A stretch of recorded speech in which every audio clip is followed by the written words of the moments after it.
Isang mapagpalang araw muli, panibagong adventure na naman kasama si Bro Dave. Dayo na naman sa secret spot, wala kaming bangkirong kasama. Abante pa rin tayo, kaya tara, let's go! Tayo na't gumala sa malawak na karagatan. Bitbitin na ang spare gun at ibang kagamitan. Sisirin ang kailaliman, tuklasin at hangaan. Bahura na makulay at mga istang kumikinang. Ano man ang paraan mo, subukan mo na lang manalo. Tara na at hulihin sa paraan mo at diskarte. Mahirap man at malalim, ito naman ang huhulihin. Tara na gintong lumalangoy.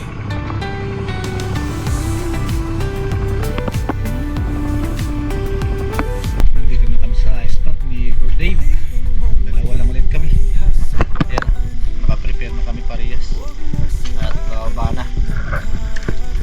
Alright, samahan nyo ulit kayo mga lods. Sana makarami dito sa spot na to. May current na kaunti, pero sana maraming isda. Right, let's go. Nang makababa ng bangka, malayo ang nilangoy. Nasa bandang taas pa ang bahurang ito. Ito nga pala ang unang drop natin. 14 meters deep at ito ang warm up natin. Napakakapal ng seagrass sa bahurang ito. At ang target ko dito ay itong malaking crack. Baka sakaling may laman kaya dahan-dahan lang habang lumalapit sa bunganga ng crack na ito. Madalas din kasing daanan ng mga GT. Kaya dito ay susubukan natin. Sa bandang una napansin ko nga pala may bluefin. At ito na yung unang target natin. Hindi pa ako napansin ng isda at busy pa ito sa paghunt. Hindi muna ako gumalaw sa pagkakalapat. Inantay ko ito at baka lumapit. Pero paikot-ikot lang kung saan siya naghahunt. Ang buong akala ko ay didiretso na papunta sa akin pero bumalik na naman. Kaya agad ko nitong sinugod. Huli na ang lahat nang mapansin ako ng isda. Nakatutok ng spear gun dito. Agad kong tinira. Nafatal lang isda mga lods. Ito yung unang tira natin. Pero napakagaan at hindi tayo pinahirapan. Bluefin Trevally. Malaki na rin. Panalo.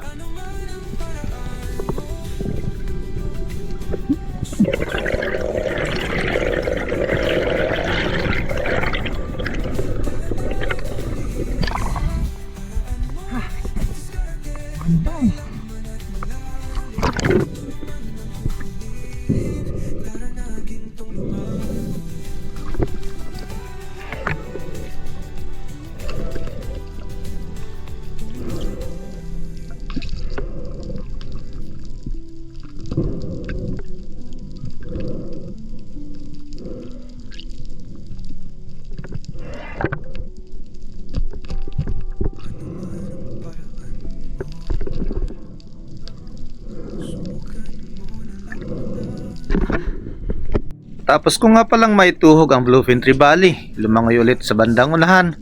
At tanaw na tanaw ko ang Blue Span Unicorn habang nasa ibabaw. Agaran na akong bumulusok dito para maklose ang gap at makatira tayo sa Blue Span Unicorn na ito. Matagal bago makaabot sa target na isda. Malayo kasi kung saan ako nagsimula mag-drop. Ayaw kong tapatan ng isda baka kasi mabulabog at hindi natin mayari. At dito na nga nang maklose ang gap. Nakalapit tayo ng gusto kaya agad ko nang tinira ang isda. Hindi na nakapalag ito kaya secured na natin. Blue Span Unicorn nga pala. Ito ang pangalawang isda natin sa araw na to.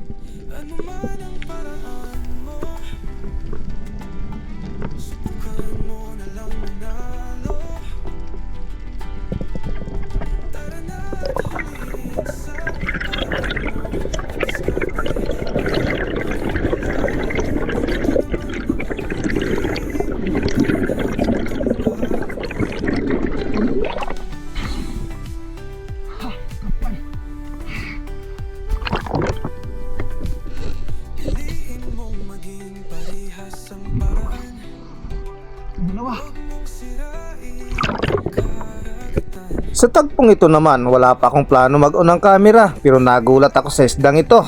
Palapat pa lang kasi ako sa bahura, nagpakita ang grupong ito.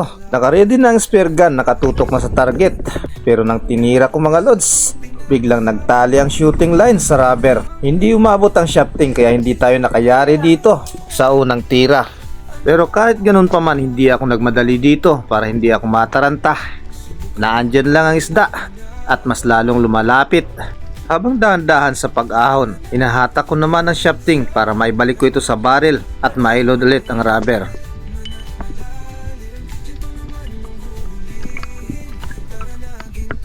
May kalaliman nga pala ang spot na ito, kaya bago pa ako nakaahon, malapit ko nang matapos at shooting line na lang halos ang ibabalik ko sa dati. 1,000 piraso ng amberjack tribali at ang pinakamalaki sa grupong ito abot ng 9 kilos.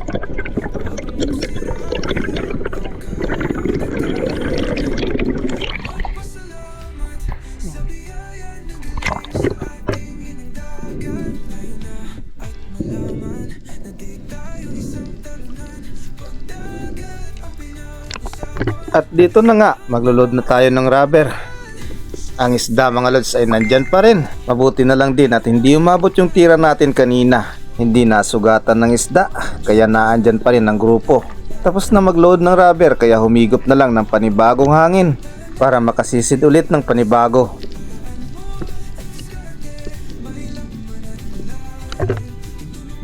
Sapat na ang naging pahinga at ito na ulit ang panibagong pagsisid natin. Wala pa nga sa kalagitnaan, napansin ko ang isda na sumusugod na naman. Hindi ako kagad tumira dito. Mabilis kasi ang langoy ng isda, baka masayang na naman. Tamang tiyempo at tamang distansya para makapili tayo ng mas malaki, makatira tayo ng maganda. Ito na ang naging target ko at tinamaan natin. Nakabawas pa rin sa pangalawang pagkakataon sa mga tribaling ito. Amberjack tribali, halos 9 kilos na ang inabot ng timbang. Kaya napakalakas nitong humatak. Halos tumutunog na nga ang reel sa hatak ng isda.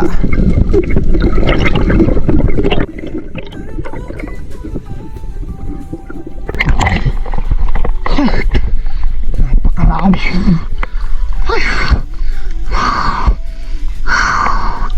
Pari-parihon size.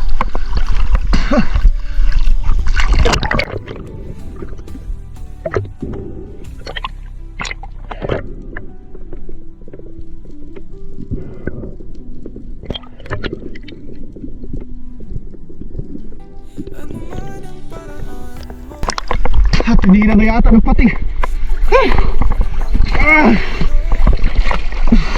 Tinira na yata.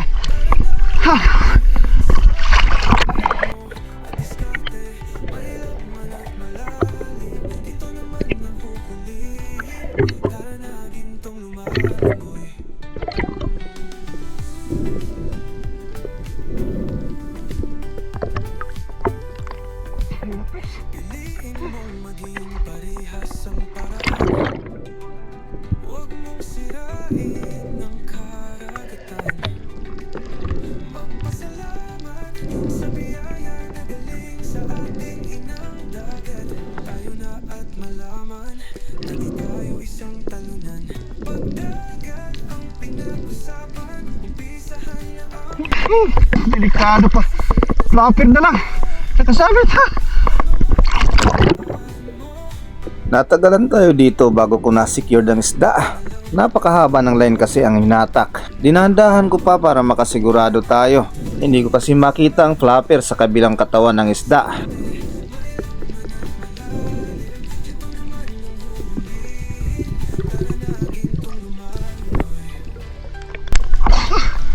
Wala na sa dulo. Walang dila na sa dulo. Pero flopper na lang sumabit sa loob. Wala na.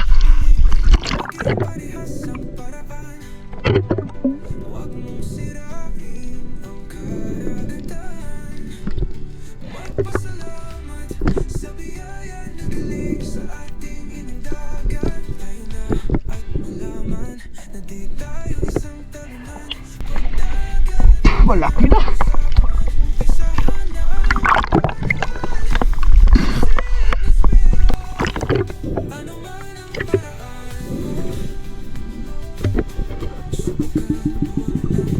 Next drop nang may mapansin ako na bluefin trevally sa baba. Hindi ko nga pala naituwid ang shafting ko. Binalik ko kagad sa barrel.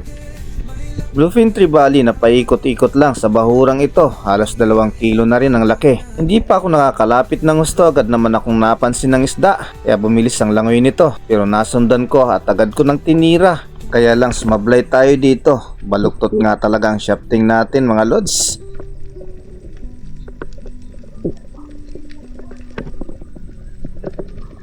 Kaliskis lang halos ang tinamaan sa isda. Sayang ng bluefin trevally.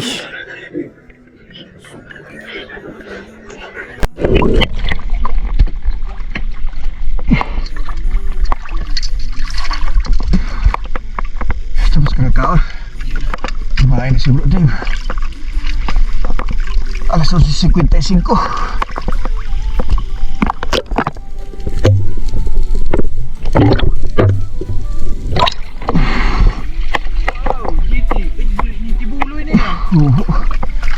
Grabe. Hindi mo lang kwa? Hindi na yung sari. Ang sakayan mo hindi kaya, di pa noong kayo tuba, sobra pa. Grabe, kapal. Nagsaray na boy, patay. At pasira dyan. Pasira ito man. Ilipat kami. Kain muna.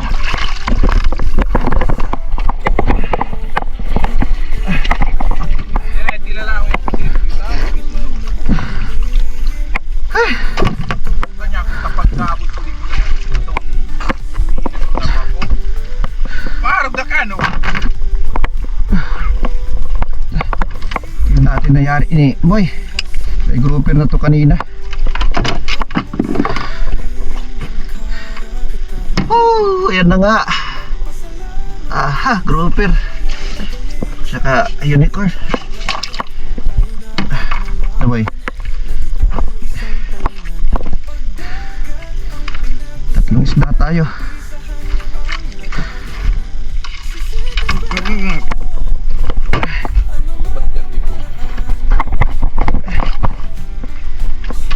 Lagay natin dito para malamigan. Lagay natin sa ilalim. Laki na rin yung grouper. Tigulo. Kiri standby o Mga? Halit din dito. Hindi ako lang nakatambay. Nangarat ako kamo. Nagulat ako.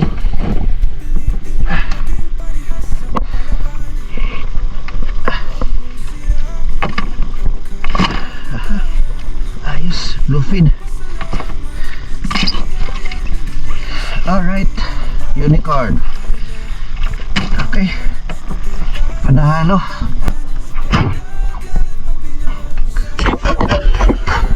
Mana tayo? Nalipat na kami dito. Alright, let's go.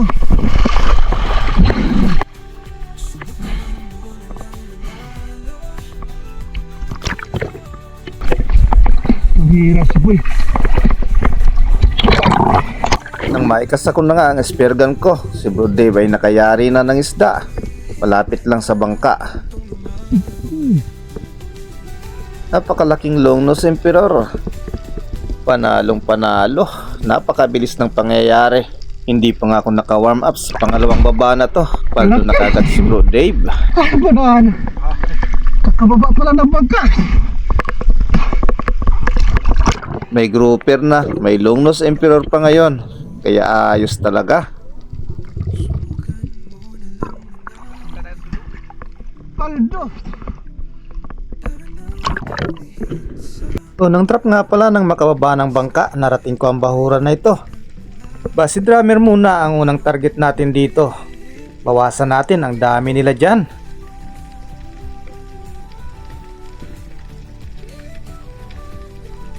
Masyadong malilikot ang mga basi drummer kaya hindi tayo makachimpo para makatira. May isa akong napansin at dito na ako nag-focus para makatira tayo. At eto nga. Unang isda ng makababa ng bangka. Basi drummer. At good size na. Malaki na rin mga lods.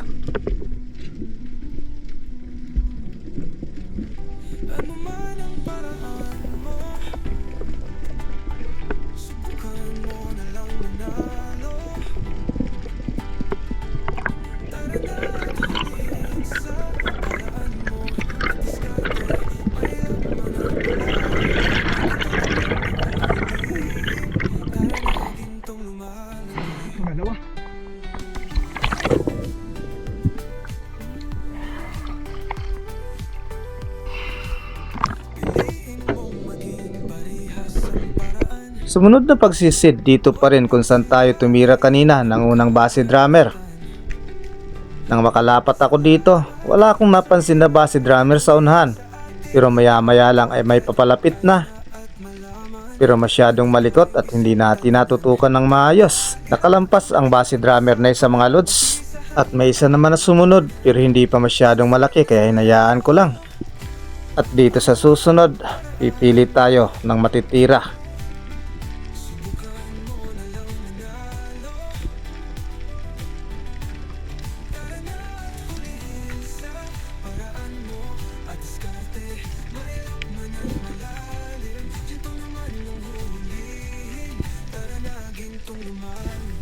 Tumagal ng ilang segundo ang pag-aantay natin sa ilalim.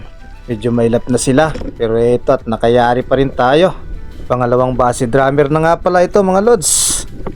Halos tag-1 kilo na rin ang laki nila kaya panalo.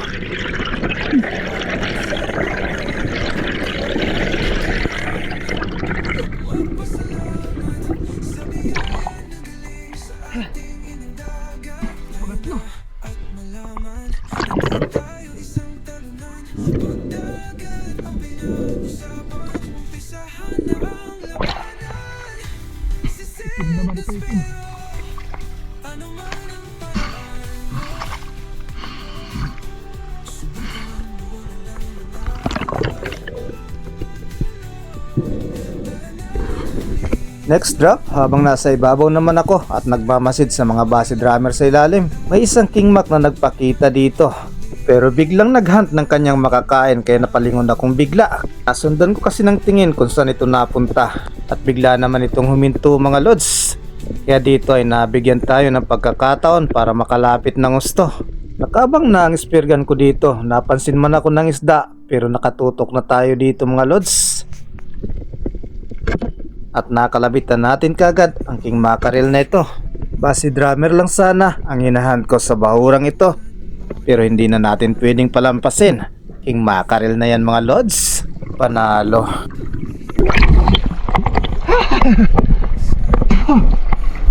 Naghunt ng dalagang bukid.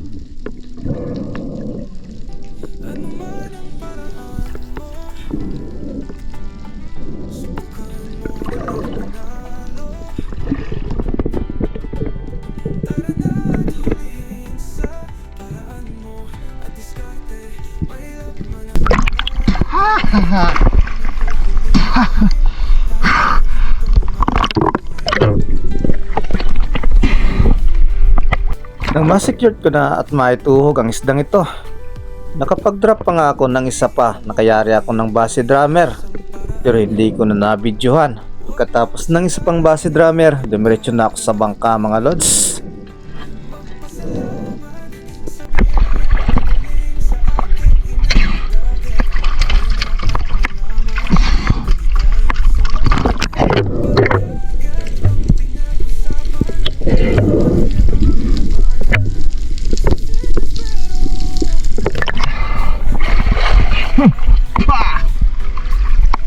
Yan.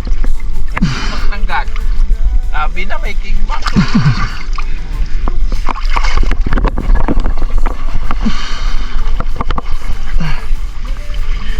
Haya. Ay, kadakula surahan. Ay, ang laki. Ay, dali. Yan o. Kawatun ba? Puno na pala. Naluko ng ano naman ako kang ano? Utong saratay baga? Oo. Nawaran na Malito, di kita. Sige.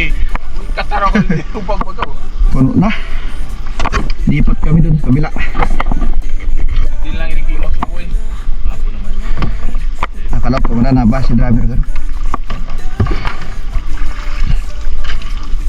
tatlong bassy drummer.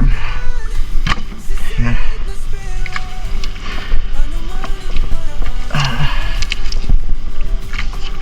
Yun. Puno na yan. Ayaw kimak. Nang makababa sa panibagong bahura, nagpakita kagad ang dugtutunan na ito. Hindi ko na pinilit na tirahin pa. Alanganin na kasi, baka hindi makita lang isda, mahirap na. Baka agawin ng esperga natin, iba ang lakas ng dugtutuna. Kaya hinayaan ko na lang.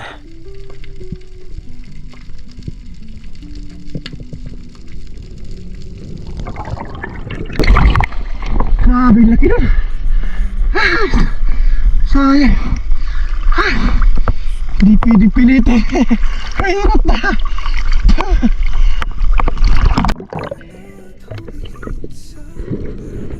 Pagkatapos ng dugtutuna, ito na ulit ang sumunod. Island Tree Valley na dadaan sa tapat ko mismo. Kaya nag-drop na ako dito. Nakalabitan ko naman kagad pero hindi natin tinamaan. Aray ko, sayang naman ang Tree Valley. Napakababaw lang naman sana pero hindi natin nayangat ang isda.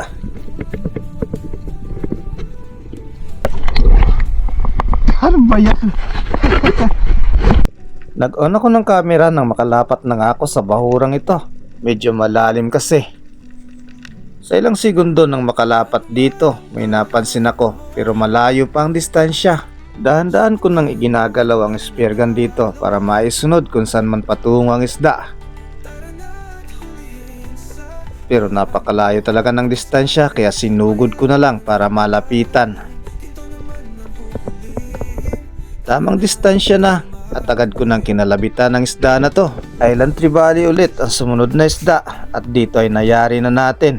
Panghuling isda na nga pala sa araw na ito. Ilang bihis din akong sumubok mag-drop pero wala na akong nayari na isda. Napakadalang nang nagpakita na isda dito sa bahurang ito mga lods. Kaya dumiretso na ako ng bangka pagkatapos nito.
Alas 3:43.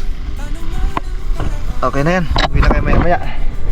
Nakayari pa si Bro Dave ng barakuda. Ayan o. Hindi bababa ng 10 kilo. Ayan yung kimo ko kanina. Tapos ito pa yung nadali ko. Island. Tapos ito punong-puno na. Okay. At biyahe maya. Iangat lang yung angkla.